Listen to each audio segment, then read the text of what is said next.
And welcome to Mock the Week. I'm Dara O'Brien. Joining me this week are Andy Parsons, Zoe Lyons and Rob Beckett, Ed Byrne, Hugh Dennis and Milton Jones.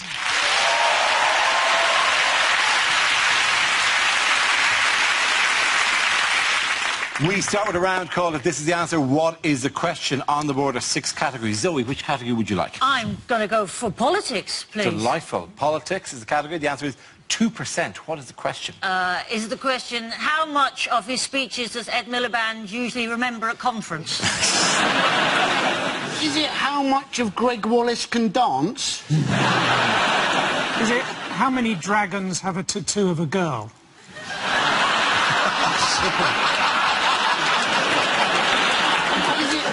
What percentage of battery life on your phone does watching a porn film become a race against time? Is it what is the top mark Joey Essex ever got at school? Is it how many Americans think they should invade Ebola?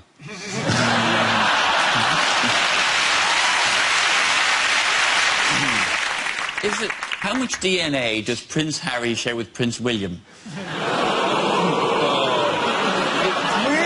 Some things become newly outrageous for the Mock the Week crowd.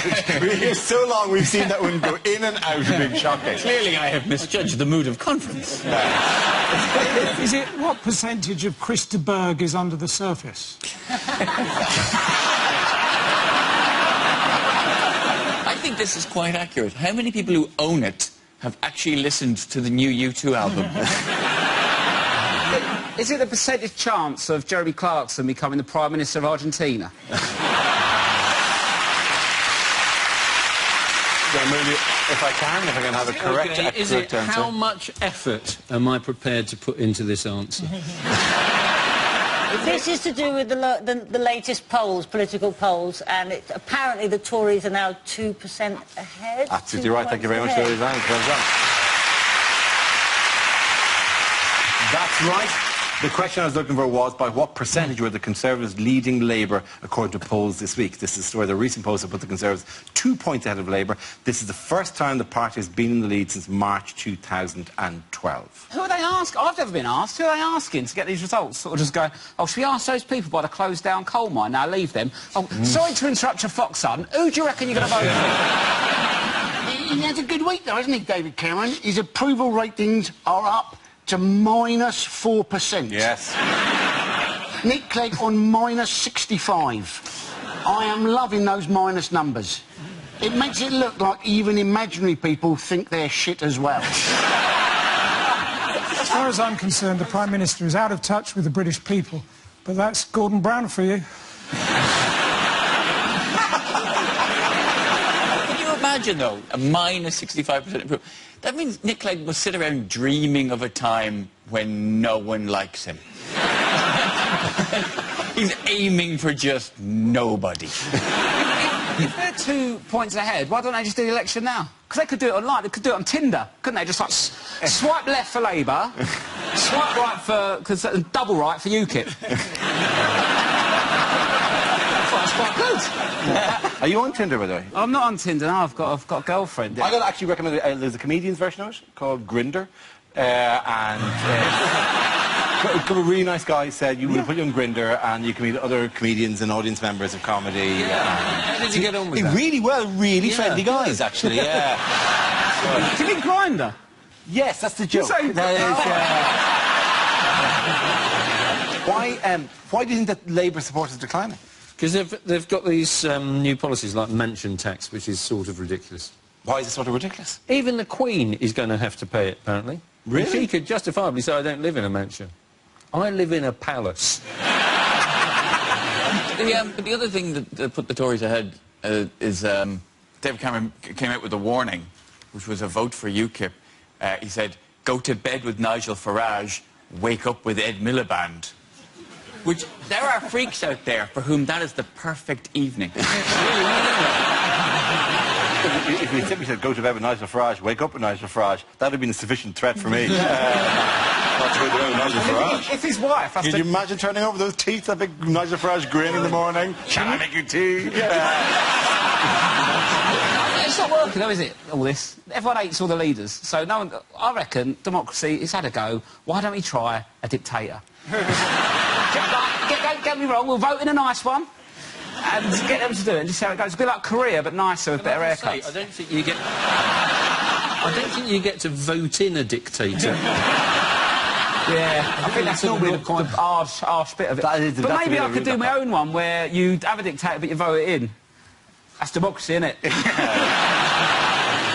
Vote for me and you'll never have to vote again. It's a slogan of sorts, isn't it? Can we go back to the actual legitimate political parties who are operating within the democracy? Outside, we say this, by the way, on a very democratic night.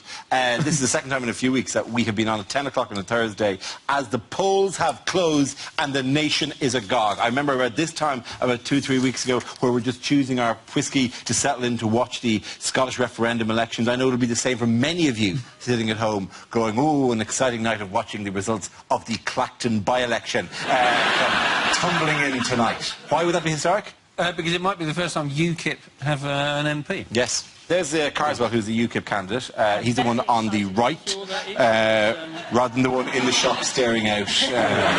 Despicable me. It seems like that's the kind of, exactly the kind of person UKIP is trying to remove from kind of communities like Clacton. Is it one of your minions? Is that who it is? Shut up. They're not my minions.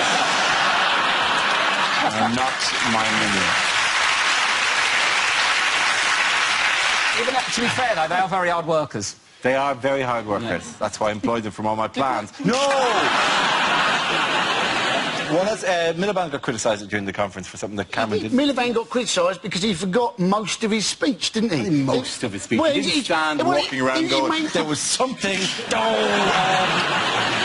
One was he forgot chunks of his speech, yes, but his speech was still an hour long. Now, I watched that speech.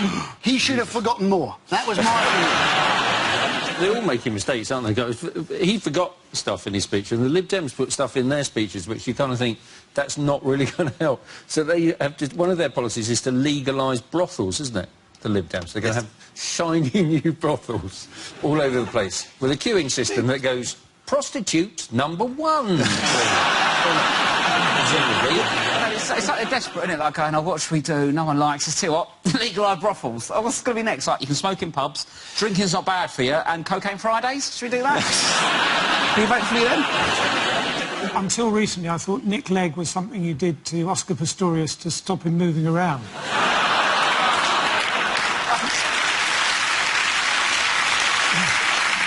In other news, what will rocket scientists attempt for the first time on the 12th of November? Is it to get a girlfriend?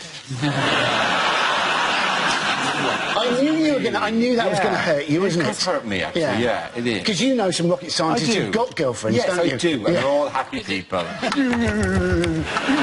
Suddenly turned into steptones. Trust the telly face is slipping now. It's like one of the minions is kicking off. Keep them in check, Dara. Do they know the actual correct... They're trying to chuck a robot on a comet. Frighteningly almost exactly what they are trying to do. There are people who've devoted their life to this, who've just gone, no, we put it like that, it doesn't sound like much, does it? They're dropping a small robot onto a comet as it travels at some ridiculous speed. It's an astonishing thing. It's basically the plot of Armageddon, except the comet's not coming anywhere near us. No. You're right, it's an amazing feat of engineering. It's incredible. You know, getting a small craft to land on a comet 500 million miles away, bang on time. I mean, on this Earth, Southwest trains often can't get a driver on a train. It's even more impressive because, as I said, they're dropping a robot onto a comet, and people go, oh, so what? It's the robot from Confused.com. That irritating one that goes around with the check going, hello, Terry, I have Q.com. And I think that is a positive step for humanity. It's going to be very, very confused when it finds itself on a comet. They're always chucking robots and satellites and stuff. Though I'm thinking about the robots. I've seen Wall-E, and it's a sad place.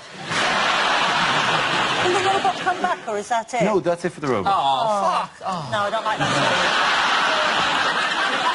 You've probably driven your microwave oven to a dump at some stage. Did you cry? Did you think, don't look, make it face away from me as I drive away? As I tip my old washing machine, don't let it see me! Don't let it see me as I drive away! Why don't we just hope that comet hits Earth and we can come back? Well, it'd be the last laugh for that robot if it suddenly came smashing back, isn't it? Oh, hello! Say hello to me again! I get confused. Not anymore! We should be able to get it back, though, because normally when I go anywhere on a train, it's only a little bit more for a return, isn't it? The robot was murdered outside my house once. Well, there was like a chalk outline. Although, thinking about it, there might have been some kids playing hopscotch. At the end of that one, we're going to Rob, Zoe and Andy! Now we play a round called Welcome to the Glib Dem Conference. This game involves Zoe and Milton, so if you could make your way to the performance area, please. This round is a stand-up challenge. I launch a wheel of news, and whoever chooses to stop, one of our performers must step forward and talk about that subject. OK, here we go. Let us spin the wheel. The first subject is food and drink. I love my food. I don't like the way women are still advertised to, like certain foods are a naughty little treat. You know the ones? The chocolate's naughty, innit? In chocolate, naughty. Girls eating chocolate. Isn't that naughty? I think, no, it's not. Chocolate's not naughty, eat it. Chocolate's only naughty if you've beaten somebody to death with a foot-long Toblerone. I'm very competitive around food. Do you know what I mean by that? Does anybody else panic in a tapas situation? Do you know any sort of shared plate environment, you find yourself sort of facially twitching, thinking, this isn't going to be enough, is it? My nightmare scenario is if I go out for a meal and somebody at the end of the table just goes, should we order just lots of little things and share it? I'm like, should we just not? I take it very seriously. I'll shovel it in, I really do. Don't attempt to eat tapas with me, that's what I'm saying, because you will lose. You will lose, and then you'll have a little cry when I make you split the bill, because that will happen. There's usually one girl at the end of the table just crying her eyes out, going, why am I paying 53 quid, though? I only had an olive. I'm like, you had the same chances as me, bitch, you just didn't take them. You were banging on about this and banging on about that. I was shoveling in the meatballs. I was getting my money's worth. In fact, I managed to eat so much that night, I got up to leave, I put my glasses on, I thought, they feel tight.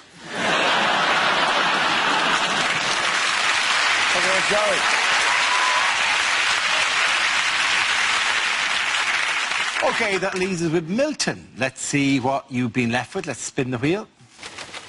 And the topic is home.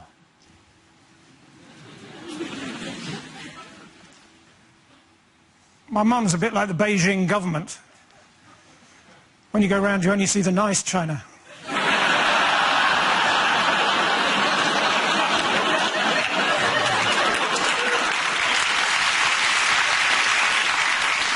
I was smacked as a child, but you should see the state of the home I put my parents in. I grew up in a home that was always full of exciting and exotic items from all over the world, because my parents were both baggage handlers. These days, I live in a windmill. It's not a big windmill, and to be honest, golf balls keep coming through the front door.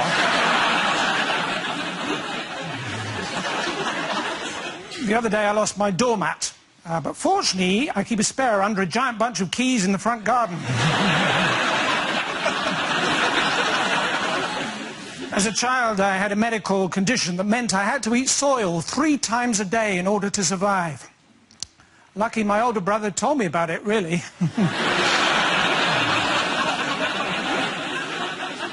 He later died of massive head injuries. He was hit over the head with a Toblerone.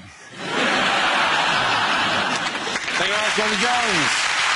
Horse there for Zoe Lyons. There you come back. Our next round is called Why Are These People in the News? So, why are these people in the news? Is it a middle-aged couple taking their young son for a walk?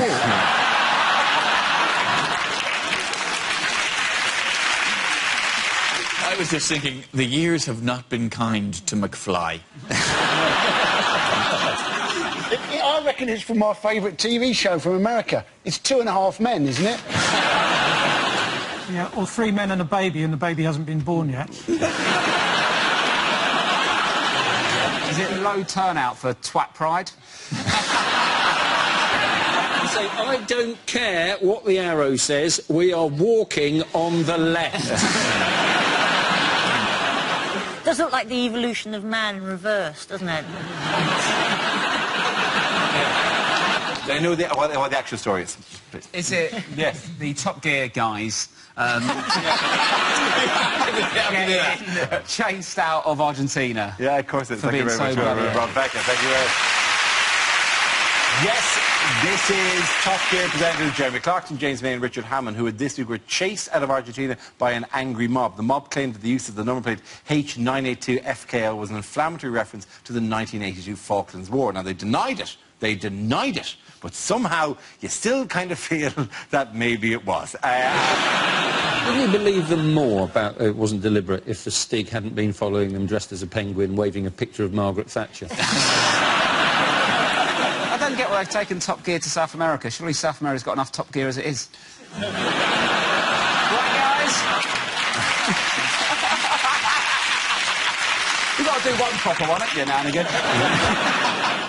If they're on television, shouldn't they have used one of those blurry number plates?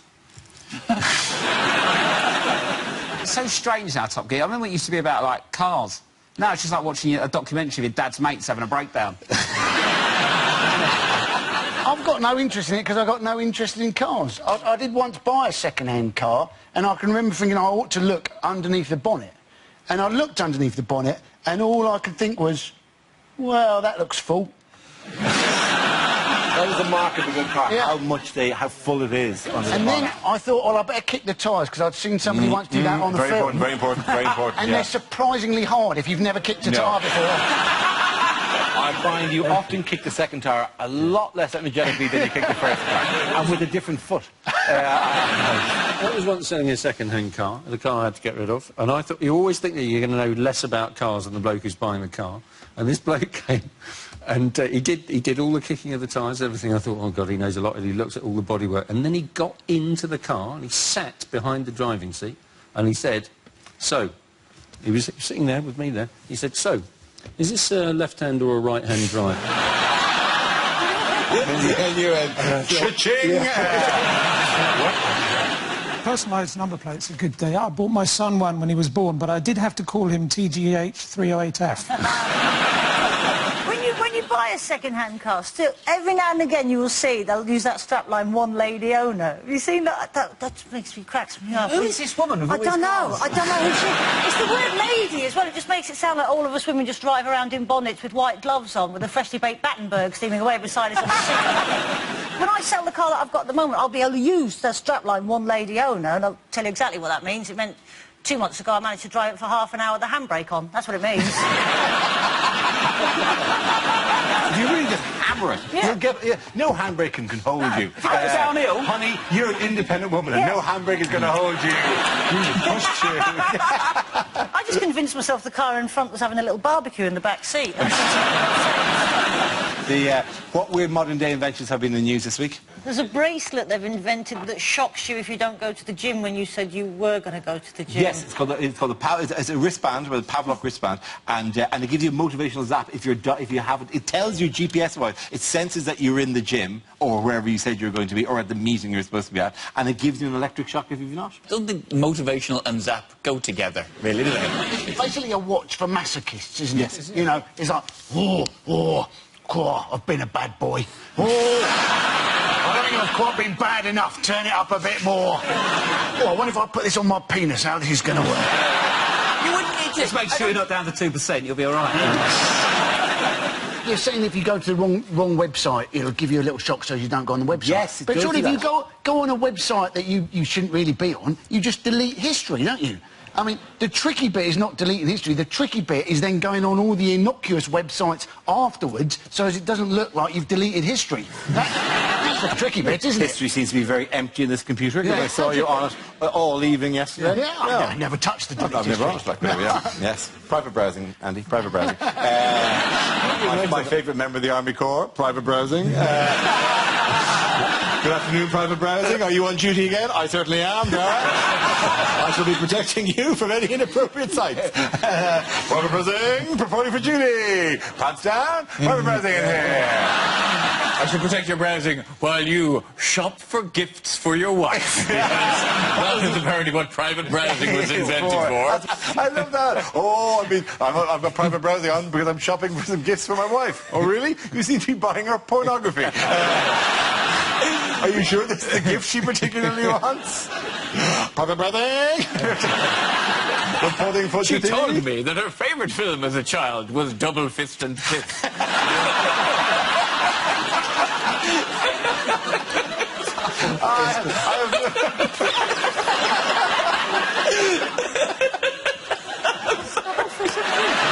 Private browsing isn't happy with it. Private browsing has never had to work under these conditions before. He's mainly used for shopping for gifts. Private browsing is retraining as an electrician. Why did you leave the army? Oh, the things I saw. I saw some things You in weren't the there, army. man. You weren't there. You weren't there. You didn't see what I saw. The first casualty of war, my friend. Your private browsing, the first casualty of war is innocence. Private browsing. Good evening, ladies and gentlemen. I don't want to hear like Benny Hill. Private browsing. At your service. Benny Hill. Madam. Benny Hill would do. No, it'd be like, you know, what's it, the paper clip that would appear. It seems You look like you're buying some pornography. Small animated soldier came out and said, do you want to look at the porn? Private browsing can help you with that. I'm amusing myself here. It's the last record of a long summer, you know. See, literally, I've got to enjoy this because in 3 days' time I'll be going, over the next 12 weeks, 20 candidates will be putting in some sugar. Private browsing's going to get some visitors. He's going to get some fucking hammering. I think your penis is going to get some corporal punishment. There'll be some major damage. And general recklessness. What do you, Trent and Colonel Abrams? That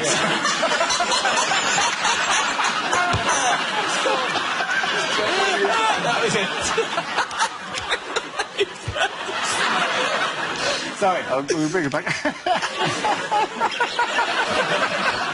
Lost it. Oh, stop. Colonel Abrams is great, though. None of you remember... Do any of you even remember Colonel Abrams? Anyway, he sang a song called Trapped. It was really good. I can't get out. I'm trapped like a fool. I'm in a cage. I'm like a man in a cage. I'm so in love with you, love with you, love with you. Sorry, you're not going to carry on with the show? Sorry. Yeah, or whatever. You boys have got a shared past we can only imagine about. At the end of the point is going to end here in no time. Now we come to scenes we'd like to see, so if everyone can make their way over to the performance area, I'll read out this week's topics and then we'll see what our panelists can come up with. Okay, here we go. The first subject is things you wouldn't hear at a party conference. Willkommen, bienvenue, welcome to the UKIP party conference.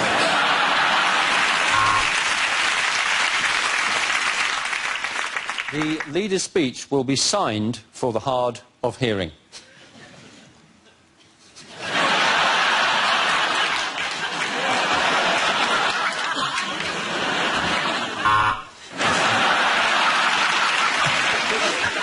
Welcome to the UKIP party conference, and we've picked the most British place we could find. Welcome to Benidorm.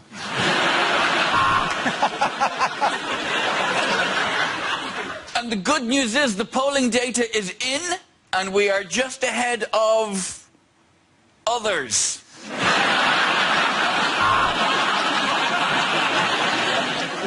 Good news, if you're a small mother, we're going to raise the minimum wage.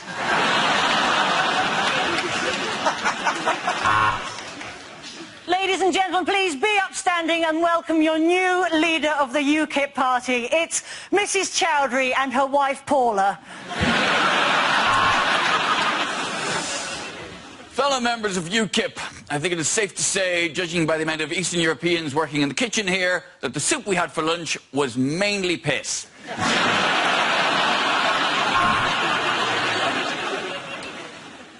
As the Lib Dem leader, I say to you, go back to your constituencies and prepare your CVs.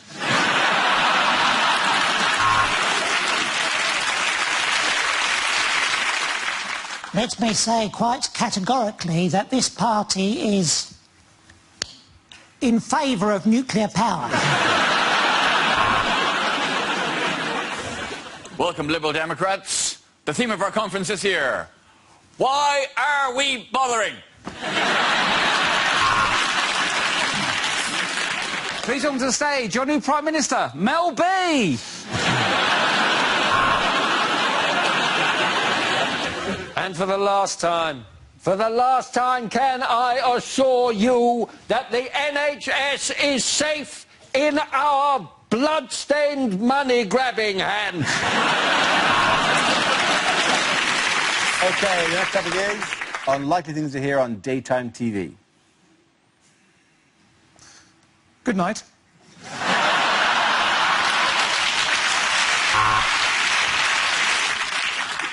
Well, welcome back to Dutch Daytime TV. Next up, it's Hash in the Attic.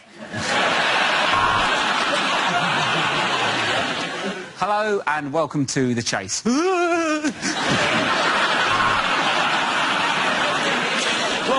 Long walk back. I know, should have gone the other way. Good evening. Sorry, good afternoon. Forgot how badly my career was going there. Today on 60 Minute Makeover, David Dickinson gets re-sprayed with creosote again. Thank you for watching this morning. Now put down the vodka, get dressed and go to work.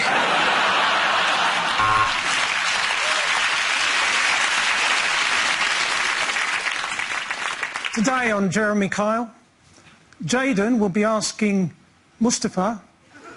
No, I better not do that.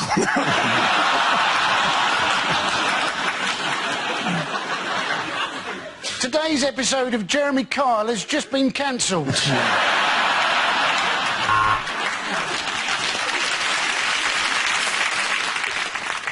Today on Jeremy Kyle,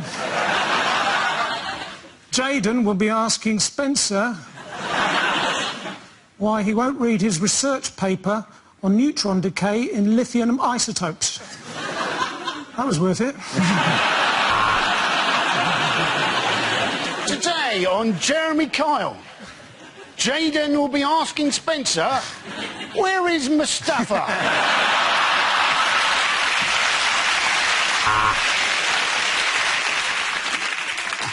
Hello and welcome to Who Do You Think You Are? How dare you? I don't care if you're a 70s DJ.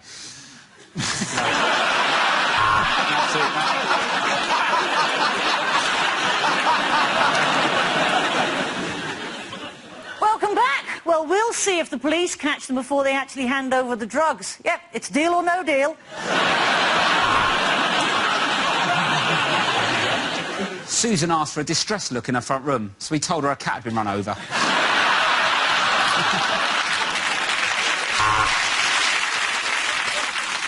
You're watching More 4. Next up, I'm gonna go with Come Dine With Me.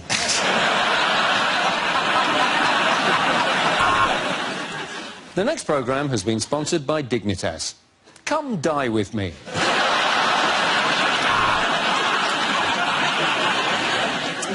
And next, I'm going to be reading out some of your texts and emails. That's what you get for not locking your phone.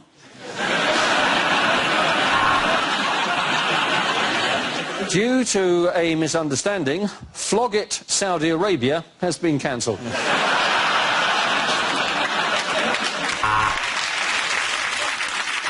Hello and welcome to Loose Women.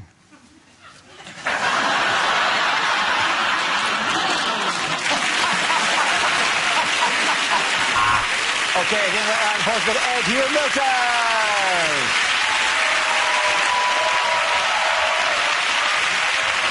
And And that's the end of the show.